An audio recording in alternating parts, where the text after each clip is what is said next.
हाय दोस्तों, मेरा नाम है अजीत कुमार और आप लोग देख रहे हैं मेरा यूट्यूब चैनल अजूटेक। दोस्तों, हम लोग क्या पढ़ा थे? प्रकाश। प्रकाश में मैंने देख लिया था प्रकाश किसको कहते हैं, प्रकाश का परावर्तन देख लिया था। ठीक है, और प्रकाश के परावर्तन के नियम देख लिया था।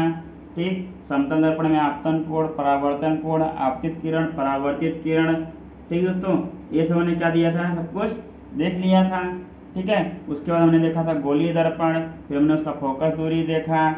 ठीक है, उसका द्वारक देखा, वक्रता त्रिज्या देखा, वक्रता केंद्र देखा। ठीक है, सब कुछ हमने मुख्य अक्ष पढ़ा। ठीक है, सब कुछ हमने क्या किया, पढ़ लिया। अब हमको क्या पढ़ना है, अब क्या पढ़ेंगे दोस्तों? गोलीय दर्पण द्वारा प्रकाश का परावर्तन पढ़ेंगे। ठीक दोस्तों, हमने जब उसमें प्रकाश का परावर्तन पढ़ा था तो किसका था? समतल दर्पण का था।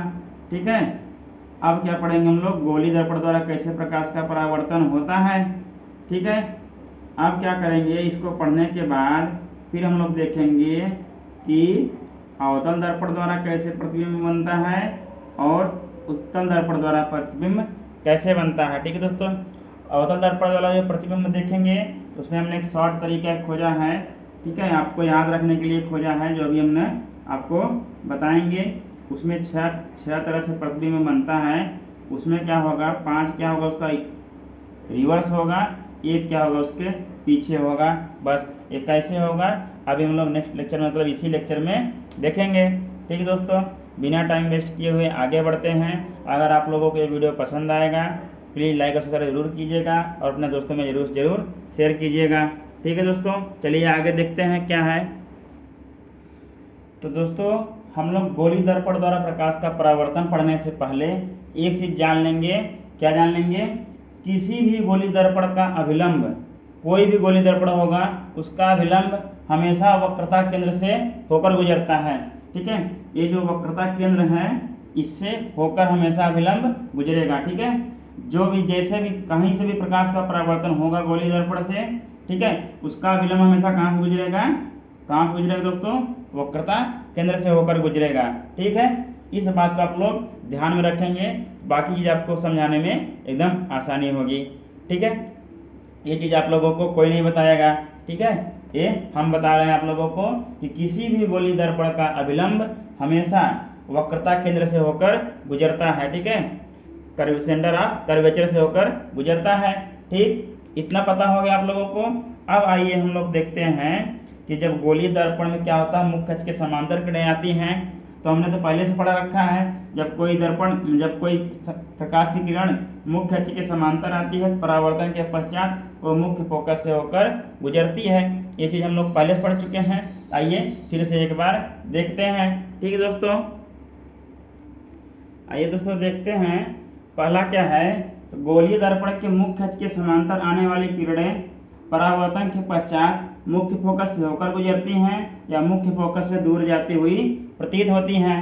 ठीक है, दो बातें लिखी हुई हैं, क्यों लिखी हुई हैं उसको हम बताते हैं। देखिए दोस्तों, अवतल दर्पण में देखते हैं।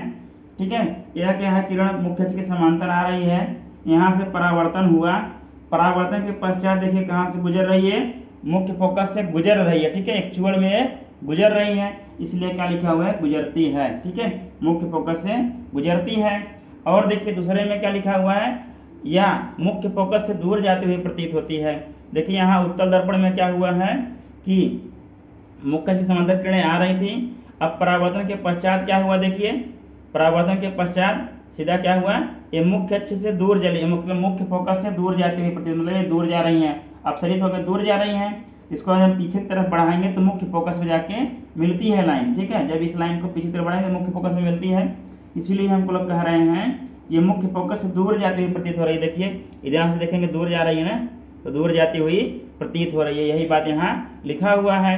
ठीक है दोस्तों, अब हमने ये चीज आपको बताई थी, जो इसका अभिलंब होगा वो हमेशा कहाँ से होकर गुजरेगा, वक्रता केंद्र से होकर गुजरेगा। ठीक है, ये क्या हो जाएगा, देखिए किरण आ रही थी, ये आपतन कोण क्या हो जाएगा, आई हो जाएगा, और ये क्या हो जाएगा, परावर्तन कोण आर हो जाएगा।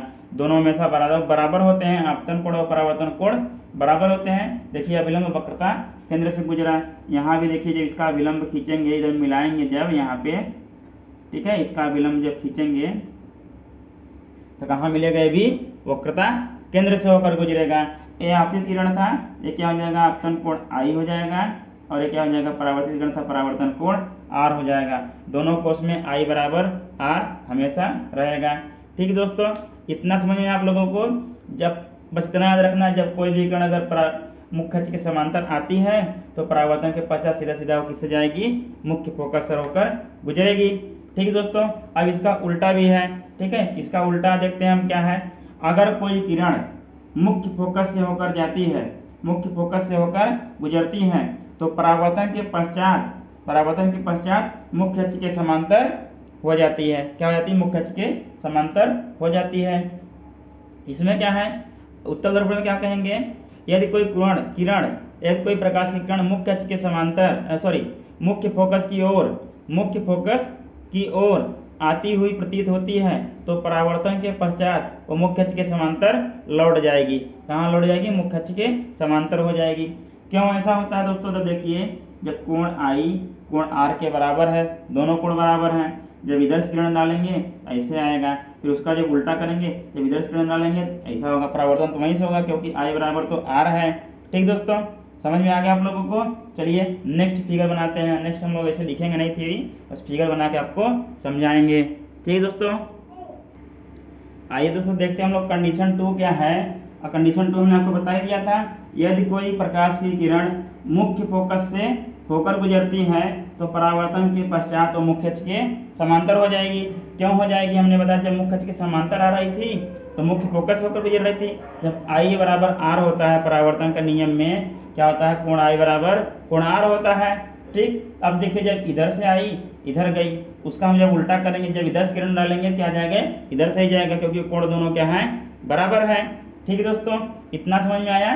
अब देखिए, अब क्या हो गया, आपतन कोण ये हो जाएगा, मतलब अब I हो जाएगा, अब परावर्तन कोण ये हो जाएगा R।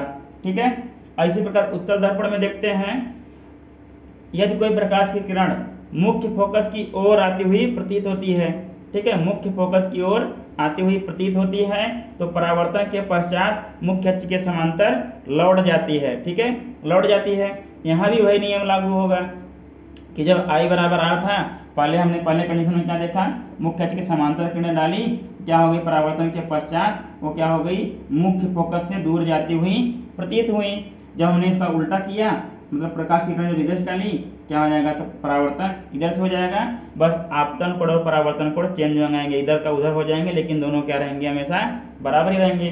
तो आपतन कोण क्या होगा, ये हो गया, परावर्तन कोण क्या हो गया, ये हो गया।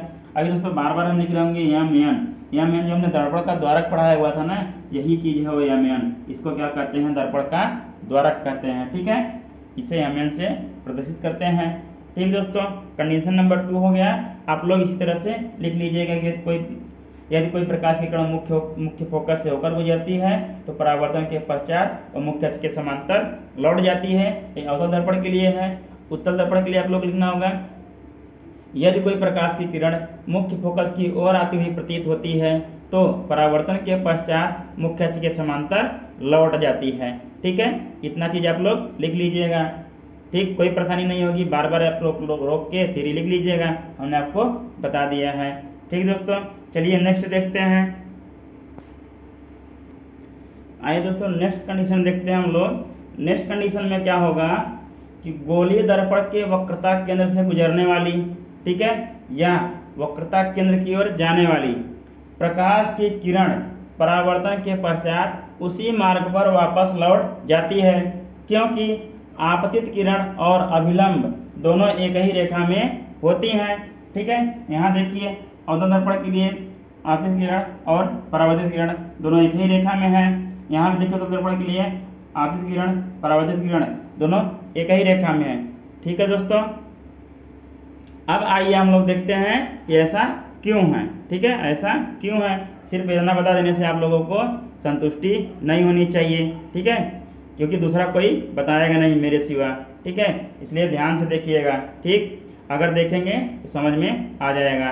ठीक, क्यों हो रहा है, क्यों नहीं हो रहा है। देखिए क्या कह रहा है, गोलीय दर्पण के वक्रता केंद्र से गुजरने वाली या वक्रता केंद्र की ओर जाने वाली प्रकाश की किरण परावर्तन के पश्चात उसी मार्ग पर वापस लौट जाती है, क्योंकि आपतित किरण और अभिलंब दोनों एक ही रेखा में होती हैं। सबसे पहले हमने आपको रूल बताया था कि कोई भी प्रकाश की किरण होगा, कभी भी परावर्तन होगा, उसका जो अभिलंब होगा कहाँ से गुजरेगा दोस्तों, वक्रता केंद्र से गुजरेगा। ठीक है, अब देखिए अभिलंब कहाँ से गुजरेगा, हमेशा वक्रता केंद्र से गुजरेगा। लेकिन यहाँ पर देखिए क्या हो रहा है, आपतित किरण भी कहाँ हो रही है, वक्रता केंद्र से गुजर रही है। जब आपतित किरण और अभिलंब दोनों वक्रता केंद्र से होकर गुजर रहे हैं, दोनों एक ही रेखा में हो गए, उनके बीच कोण कितना होगा दोस्तों, 0 हो जाएगा। ठीक है, कोण कितना हो जाएगा, 0। तो अभिलंब और आपतित किरण के बीच में जो कोण बनेगा वो 0 हो गया। तो परावर्तन कोण भी 0 होना चाहिए, तभी क्या होगा, प्रकाश के नियम का फॉलो होगा, प्रकाश के परावर्तन के नियम का क्या होगा, फॉलो होगा रूल। ठीक, इसीलिए क्या होगा, परावर्तित किरण भी उसी मार्ग पे वापस लौट जाएगी। ठीक है, आइए एक बार और अच्छे समझाते हैं आप लोगों को। ठीक, और बढ़िया समझाते हैं क्यों ऐसा हो रहा है, नहीं तो आप लोग हमेशा क्या कहेंगे, कंफ्यूजन में ही रहेंगे। ठीक, बस आप लोग रट लेंगे ये ऐसा होता है, लेकिन क्यों होता है ये नहीं पता कर पाएंगे। ठीक, अगर आप पता कर लेंगे, आपको याद करने की जरूरत नहीं पड़ेगी, आपको कंसेप्ट बस याद रखना पड़ेगा। देखिए मैं क्या कह रहा हूँ, जब हम लोग समतल दर्पण पढ़े थे उसमें परावर्तन पढ़े थे, तो यहाँ से आपतित किरण आई थी, यहाँ से परावर्तित किरण गई थी, ये बीच में क्या था, अभिलंब था। तो आपतन कोण आई था और परावर्तन कोण आर था। तो आई बराबर क्या होता था, आर होता था। ठीक है, कोण आई बराबर कोण आर होता था। ठीक, लेकिन आपतित किरण और अभिलंब के बीच में जो कोण बनता था उसको क्या बोलते थे, आपतन कोण। परावर्तित किरण और अभिलंब के बीच में जो कोण बनता था उसको बोलते थे हम लोग परावर्तन कोण बोलते थे। अब देखिए दोस्तों, इस कंडीशन में क्या हो रही है, ये क्या हो गया, मान लीजिए क्या होगा, आपतित किरण हो गई। ठीक, आपतित किरण हो गई, और हमने आपको बताया था कोई भी प्रकाश का परावर्तन यदि होगा गोलीय दर्पण में, वो क्या होगा, हमेशा उसका जो अभिलंब होगा वक्रता केंद्र से होकर गुजरेगा। कहाँ से गुजरेगा, वक्रता केंद्र से होकर गुजरेगा। अब देखिए जो आपतित किरण है इसी पे हमारा क्या है, अभिलंब भी है, इसी पे क्या है, अभिलंब भी है। ठीक है, इसी पे ओवरलैप है। जब एक लाइन के ऊपर दूसरी लाइन अगर दोस्तों ओवरलैप हो जाएगी, हम पूछेंगे उसका कोण क्या होगा उन दोनों के बीच में। जब एक दूसरे के समांतर है, मतलब एक दूसरे के ओवरलैप कर रही हैं, तो कोण कितना होगा दोस्तों, कोण क्या होगा, 0 अंश होगा। कितना होगा, 0 अंश होगा। ठीक है, उनके बीच में कोई कोण बनेगा ही नहीं। जब देखिए आपतित किरण और अभिलंब दोनों क्या हो गई, एक ही रेखा पर हो गई। अब जब दोनों एक ही रेखा पर हो गई, अब आपतन कोण क्या हो गया, कोण आई बराबर तब क्या हो गया, जब 0 हो गया तो परावर्तन कोण भी क्या होगा, कोण आर बराबर क्या होगा, 0 होगा। इसको क्या रखेंगे आप लोग, हमेशा याद रखेंगे, परावर्तन कोण भी क्या हो जाएगा, 0 हो जाएगा। जब परावर्तन कोण भी 0 हो गया तो आपतित किरण जिधर से आई थी परावर्तित किरण उधर से ही लौट जाएगी। क्यों, क्योंकि हमको परावर्तन के दोनों नियम को फॉलो करना है। अब देखिए आपतित किरण, परावर्तित किरण तथा अभिलंब तीनों एक ही बिंदु पर यहाँ मिल रहे हैं। ठीक है, ठीक, इसको क्या बोलेंगे, आपतन बिंदु बोल देंगे उस समय। ठीक, समझ में आया क्यों हो रहा है, क्योंकि जब अभिलंब और आपतित किरण दोनों एक ही पे रेखा पे हो गए, एक ही सरल रेखा पर हो गए, तो उनके बीच का कोण क्या हो गया, 0 हो गया। मतलब आपतन कोण क्या हो गया, 0 हो गया। जब आपतन कोण 0 हो गया तो परावर्तन कोण भी क्या होगा दोस्तों, 0 हो जाएगा। जब परावर्तन कोण भी 0 हो गया तो जिस मार्ग से आई थी प्रकाश की किरण उसी मार्ग से क्या हो जाएगा, वापस लौट जाएगी। ठीक, समझ में आप लोगों को बात एकदम क्लियर हो गया। ठीक है, चलिए अवतल दर्पण हो गया। इसी प्रकार उत्तल दर्पण में भी वही कहानी है। इसमें भी क्या था, आपतित किरण और अभिलंब दोनों एक ही रेखा में थे। इसमें भी क्या हो गया, कोण आई बराबर क्या हो गया, 0 हो गया। कोण आर बराबर भी क्या हो जाएगा, तब 0 हो जाएगा। ठीक दोस्तों, इसलिए आपतित किरण, परावर्तित किरण तथा अभिलंब तीनों एक ही रेखा में होंगी। क्या होंगी, तीनों एक ही रेखा में होगी, एक ही सरल रेखा में होंगी। ठीक दोस्तों, समझ में आप लोगों को। चलिए एक और देख लेते हैं, बस बाकी प्रकाश गोलीय दर्पण द्वारा प्रकाश का परावर्तन खत्म हो जाएगा, फिर देखेंगे अवतल दर्पण द्वारा प्रतिबिंब का बनना। ठीक है दोस्तों, आइए देखते हैं नेक्स्ट वाला भी। चलिए दोस्तों, हम लोग लास्ट वाला देखते हैं। लास्ट वाले में क्या है, यदि कोई प्रकाश की किरण क्या हो गया, मुख्य अक्ष के समांतर ना आकर क्या आएगा, तिर्यक आएगा, तो परावर्तन के पश्चात क्या हो जाएगा, मुख्य अक्ष से तिर्यक रेखा में, मतलब तिर्यक में ही क्या होगा, परावर्तन भी हो जाएगा। तो जाहिर सी बात है दोस्तों, इसमें क्या होगा, कह रहा है आपतन कोण बराबर परावर्तन कोण होगा। ये तो हम तो जानते ही हैं बस क्या होगा, जितने अभिलंब से, ये देखिए यहाँ पे मुख वक्रता केंद्र से होकर अभिलंब गुजर रही है, ठीक है, यहाँ से ऐसे अभिलंब गुजर रही है, अभिलंब और मुख्य अक्ष दोनों एक ही है इस समय। अब देखिए जब जितना कोण होगा आपतन कोण उतना परावर्तन कोण तो होगा ही होगा, क्योंकि हमको परावर्तन क्या होगा, प्रकाश के परावर्तन के रूल का फॉलो करना है, ठीक है। वही कह रहा है कोई प्रकाश की किरण क्या होती है, मुख्य अक्ष के समांतर आकर तिर्यक आती है तो परावर्तन के पश्चात भी क्या होती है, तिर्यक ही निकल जाती है।